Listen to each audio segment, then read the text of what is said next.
Hi everyone, Steve here from Imperial Light and Magic, and a couple of days ago I showed you how you could hack one of the flame effect LED lamps to run off a battery, and we've bought just one of the cheap oil lamp, paraffin lamp kind of things, just to install it and see what it looks like as a prop. And yeah, it actually looks really good.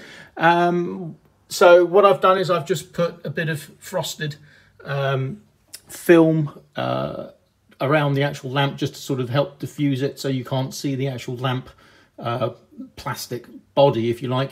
What I'm actually going to do is I'm going to frost the glass instead, but I need to get some frosting spray to do that. But even still, I think the effect is actually really good. Now, if this is something you're interested in and you actually need the lamp to throw out a bit more light than this, because obviously this is more sort of for an atmospheric effect than an actual light, then yes, I can also do that. There is a way of doing that as well and still keep the flickering effect, but make it much brighter. So anyway, I just thought I'd post this quick video because I quite like the way this turned out, frankly. All right, take care. Bye for now.